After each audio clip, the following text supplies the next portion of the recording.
तो दोस्तों कैसे आप सभी। मैं आशा करता हूं आप सब बिल्कुल ठीक होंगे। दोस्तों कहते हैं कि ये कहानी एक सच्ची घटना पर आधारित है।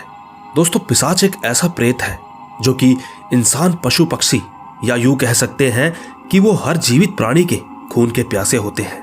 वैसे तो आज तक बहुत सारे लोगों ने पिशाच का सामना करने का दावा किया है, लेकिन उन सभी का अनुभव अलग अलग रहा है। कुछ लोगों का तो कहना है कि पिशाच दिखने में काफी बड़े आकार और नुकीले दांतों के साथ झुके हुए रहते हैं, तो कुछ का कहना है कि कुछ पिशाच किसी छिपकली की भांति दिखते हैं जिसमें एक जगह से दूसरी जगह उछलने की तेज शक्ति होती है। तो ठीक दोस्तों इसी तरह हमारी आज की कहानी है गौतम और उसके साथियों की। गौतम की ये कहानी आपके रोंगटे खड़ी कर सकती है, क्योंकि गौतम और उसके दोस्तों ने साफ साफ कुछ ही दूरी से पिशाच को देखने का अनुभव किया है। आखिर क्या है इसके पीछे की कहानी, आइए जानते हैं खुद गौतम की जुबानी। दोस्तों मेरा नाम गौतम है, मैं मुंबई से बिलोंग करता हूं और मेरे सारे दोस्त यहीं के रहने वाले हैं। दरअसल ये घटना हमारे साथ कुछ 3 साल पहले घटी थी।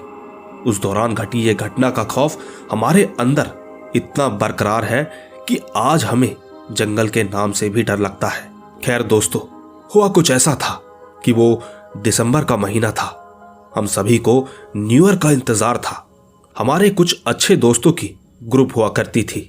हम सभी पिछले 4-5 साल से यानी जॉब लगने के बाद कभी मिले ही नहीं थे, क्योंकि सब अपने अपने कामों में व्यस्त रहा करते थे। इस बार यूं ही ग्रुप कॉल में बात हुई। बातों ही बातों में सबने पार्टी सेलिब्रेट करने की बात की। सभी लोग राजी भी हो गए। यकीनन काफी सारे दोस्त आने वाले थे। दोस्तों हम सभी ने 5 से 6 दिन की ऑफिस से छुट्टी ले ली थी। हम पार्टी के साथ साथ पुराने दिनों को याद करना चाहते थे। हमारा प्लान आगे किसी पहाड़ी इलाके में घूमना और ट्रैकिंग करना था। लेकिन दोस्तों किसे पता था कि अगले 5 दिन के आगे पूरी जिंदगी छोटी पड़ने वाली थी। लेकिन हम सब जाते कहां, इस जगह को हम फिक्स नहीं कर पा रहे थे। तभी मुझे ध्यान आया कि मेरे एक दोस्त के पहचान में एक जमींदार था। उस जमींदार का एक पुराना फार्म हाउस था जो कि घाटी जंगल के बीचों बीच था। पहले तो सुनकर अजीब लगा, फिर जमींदार ने बताया कि उसकी बहुत सी जमीनें हैं। उसकी सारी जमीनें और उसका व्यापार गुजरात में बसा है। उसका यह फार्म हाउस पुश्तैनी है, इसी कारण यहां उसका आवाजाही कम ही रहता है। खैर हमने उस फार्म हाउस को हफ्ते भर के लिए रेंट पर ले लिया। वैसे ये हमारे लिए बहुत ही अच्छी बात थी, क्योंकि एक तो फार्म हाउस जंगल के बीचों बीच था। इसी वजह से हमें सारी रात शोर मचाने की पूरी आजादी थी। साथ ही हम जंगल के सुंदर वातावरण का भी आनंद ले सकते थे। बस फिर क्या था, 31 की दोपहर को हम कुछ 10-15 दोस्त वहां पर इकट्ठा हुए। सारे लोगों ने मिलकर रात की पार्टी की तैयारी की। लगभग शाम के 7 बजे तक सारे ही दोस्त वहां आ चुके थे। हम लोगों ने लगभग रात के 1 बजे तक खूब मजे किए। धीरे धीरे कुछ लोग थक गए तो कुछ नशे में भी थे। जिन्हें थकान महसूस हो रही थी वो अंदर कमरे में जाकर सो सकते थे। उस वक्त मुझे भी दरअसल बहुत आलस आ रहा था, तो मैं भी अंदर कमरे में गया और जाकर आराम से सोने लगा। अंदर एक बड़ा सा कमरा था जिसमें अलग अलग बेड लगे थे। मैं उनमें से एक बेड पर जाकर आराम करने लगा। मेरे बगल में आदित्य था। हम लोग कुछ समय तक बात करते रह गए और फिर अचानक मेरी आंख लग गई। मुझे अभी थोड़ी गहरी नींद ही आ रही थी कि तभी अचानक दरवाजे पर जोर जोर से दस्तक होने लगी। बाहर से सब चिल्ला रहे थे, कह रहे थे कि जल्दी दरवाजा खोल। मैं फौरन अपने पलंग से उठा और जल्दी से दरवाजे को खोला। मैंने देखा कि सारे लोग उस कमरे में कांपते हुए घुस गए और तुरंत ही उनमें से एक ने दरवाजे को बंद कर दिया। उस वक्त मुझे और आदित्य को कुछ समझ नहीं आया। मैंने सबसे पूछा कि आखिर क्या हुआ, पार्टी के बीचों बीच उनकी ऐसी हालत कैसे हो गई? क्या कोई झगड़ा हो गया है या फिर कोई अनहोनी तो नहीं हो गई? इसी बीच मैंने देखा कि हमारे 2 दोस्त वहां पर नहीं थे, वरुण और कौशिक। दोनों ही मेरे अच्छे दोस्त थे, उन्हें मैं अच्छी तरह जानता था। मैंने उनसे पूछा कि वो दोनों कहाँ हैं। इस पर एक ने कहा कि उन दोनों को पिशाच उठा ले गया है। मैंने तुरंत पूछा, कौन पिशाच? आखिर हुआ क्या है? तुम लोग मुझे पूरी बात बताओगे? दोस्तों, तब जाकर मेरे दोस्त मोहित ने मुझे शुरू से सब कुछ बताया, जिसे सुनकर मेरा भी खून जम गया। उसने बताया कि अभी आधे पौने घंटे पहले हमें जंगल से किसी भेड़िए की आवाज में गुर्राने की आवाज आई। डीजे का साउंड इतना तेज था, बावजूद इसके वो गुर्राहट की आवाज हमें साफ साफ सुनाई थी। हम सबको उस समय एक धक्का सा लगा, लेकिन उस गुर्राहट ने हमारे मन में एक एक्साइटमेंट पैदा कर दी। हम लोगों को लगा कि जरूर ये किसी भेड़िए की आवाज है जो कि साथ में मिलकर एक साथ गुर्रा रहे होंगे। लेकिन तभी कुछ दोस्त बोले, जिसमें हिम्मत है वो जाए और उन भेड़ियों की वीडियो बनाकर लाए। पहले तो ये बात सबको बेतुकी लगी, पर बात अब शान पर आ गई थी। तो भला कौशिक और वरुण कहां किसी की सुनने वाले थे। वो दोनों बाहर जाने को तैयार हो गए। वैसे भी उन्हें एडवेंचर और टूर का बहुत शौक था। बातों ही बातों में पैसों को लेकर शर्त लग गई थी, जिसके बाद दोनों की दोनों निकल पड़े जंगल के बीचों बीच। 15-20 मिनट हो जाने के बाद भी जब वो लोग नहीं आए तो हम लोगों ने सोचा कि शायद वो ज्यादा अंदर चले गए होंगे, इसीलिए हम आपस में बातें करने लगे। लेकिन कुछ ही मिनटों बाद हमें उन्हीं दोनों की जोरदार चीख सुनाई थी। वो दोनों बस चिल्लाए जा रहे थे। उनकी चिल्लाहट में इतना दर्द था, मानो ऐसा लग रहा था जैसे उनके जिस्म को कोई नोच रहा हो। हम लोग भागते भागते जंगल में पहुंच गए। वहां पहुंचकर जो हमने देखा, इसके बाद तो हमारे रोंगटे ही खड़े हो गए। हमने देखा कि एक बड़ा सा सिकुड़ा जीव, जिसकी पूंछ भी थी, उसके पूरे बदन पर बाल ही बाल थे। वो एक पेड़ की डाली पर किसी को नोचकर फेंक रहा था। उसे देख हम लोग कांपने लगे, पर भागने की हिम्मत नहीं हुई हमारी। जब उस जीव ने लाश को पूरा चबाकर नीचे फेंका, तब हमें पता चला कि वो तो कौशिक है। इसके बाद वही जीव किसी बंदर की तरह कूदता हुआ ऊपर की डाल पर गया। वहां पहुंचकर वो एक और शरीर को नोचने लगा। अब इससे पहले कि वो नीचे आकर हमें मार डालता, हम सब ने वहां से भागना ही ठीक समझा।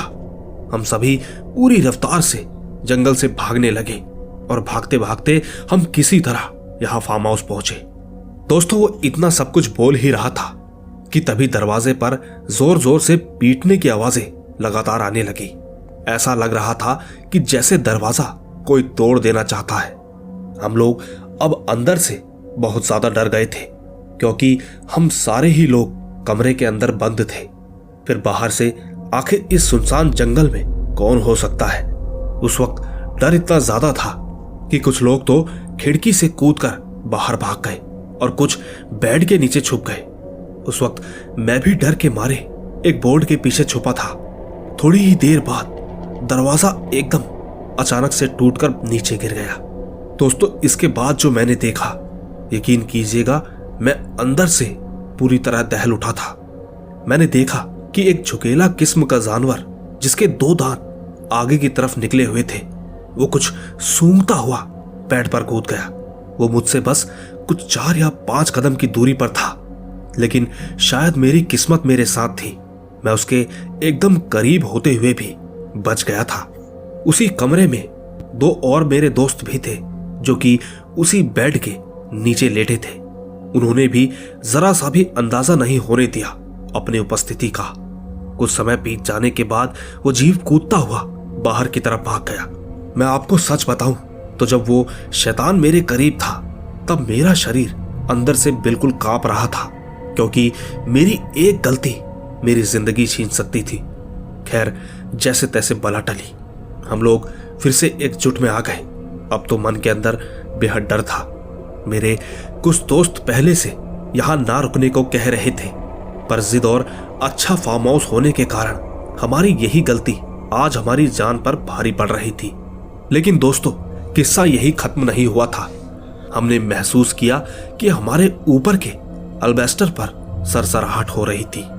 हमें पूरा अंदाजा हुआ कि हो ना हो ये जरूर वही दानव है जो कि आज हमें मौत के घाट उतार कर ही मारेगा। दरवाजा भी टूट चुका था। अब वहां जरा समय की देरी हमारी जिंदगी खत्म कर सकती थी। हम लोग चुपचाप खिड़की से कूदकर जंगल से बाहर भागने लगे। उस वक्त सुबह होने का समय भी हो रहा था, लेकिन एक एक पल हमारे लिए जिंदगी के सबसे खौफनाक पलों में साबित हो रहा था, क्योंकि उस वक्त दानव ने अब तक हमारा पीछा नहीं छोड़ा था। वो ठीक हमारे पीछे कूदता हुआ भागे जा रहा था। मैं तो चुपचाप एक पेड़ के ऊपर सबसे कोने की डाल पर पत्तों से ढककर छुप गया। मुझे ऐसा करते देख मेरे कुछ दोस्त झाड़ियों में छुप गए। सब में बेहद खौफ था। उस घोर अंधेरे में सिर्फ उस दानव की लाल आंखें ही चमक रही थी। हम सभी बस भगवान का नाम लेते रहे। उस वक्त कुछ इसी तरह हमारा समय कटा और फिर 1-2 घंटे बाद सूरज की पहली किरण फूटी। उस चमकती रोशनी ने हमारा खौफ कम कर दिया था। फिर धीरे धीरे किसी तरह उस जंगल से बाहर निकल आए थे। दूर दूर तक देखने के बाद भी हमें कहीं भी आसपास वो पिशाच नहीं दिखा। हम लोगों ने भगवान का बहुत शुक्रिया अदा किया, साथ ही अफसोस भी, क्योंकि हमारे 2 दोस्त बड़ी ही दर्दनाक तरीके से मारे गए थे। हम लोग एक चाय के स्टॉल पर रुके थे। जब उस चाय वाले ने हमारी ऐसी हालत देखी तो उसने हमसे पूछा। इस पर हमने कल रात को घटा उसे सब कुछ बता दिया। इसके बाद उस चाय वाले ने कहा कि इस जंगल में एक पिशाच घूमता है, जिसे अगर आपकी खून की एक बूंद की भी सुगंध लग जाए तो ये आपको पूरी तरह से निगले बिना नहीं छोड़ेगा। साथ ही लोगों का कहना है कि ये पिशाच देख नहीं सकता। शायद इसी वजह से कल रात आप लोग बच गए। जिस आदमी ने आपको ये फार्म हाउस दिखाया था उसे खुद इस बारे में नहीं पता था। जहां तक लोगों का मानना है कि इस जंगल में कोई पशु नहीं है, बस इस जंगल में किसी राक्षस दानव का वास है। दोस्तों, उस चाय वाले की बात सुनने के बाद मुझ में या मेरे साथियों में अब इतनी हिम्मत नहीं रही थी कि आगे हम किसी जंगल के बारे में सोच भी सके। सच कहूं तो ये हमारी जिंदगी का सबसे खौफनाक अनुभव था। तो दोस्तों, ये थी गौतम की कहानी। हालांकि ये कहानी पूरी तरह से काल्पनिक है, इसीलिए मैं इस कहानी को सच्चा बताकर आपसे झूठा वादा नहीं कर सकता। आप बस इस कहानी को सिर्फ एक मनोरंजन के तौर पर ही लीजिएगा। बाकी मैं तो मिलता ही रहूंगा आपसे ऐसी ही कुछ रहस्यमयी और खौफनाक कहानियों के साथ। पर अगर आपको ये कहानी जरा भी पसंद आई हो तो कहानी को एक लाइक और कमेंट जरूर कीजिएगा, क्योंकि आप तो जानते ही हैं कि मैं आपके कमेंट्स का हमेशा इंतजार करता हूं। बाकी तब तक आप अपना और अपने परिवार का ख्याल रखें। चलता हूं, बाय बाय।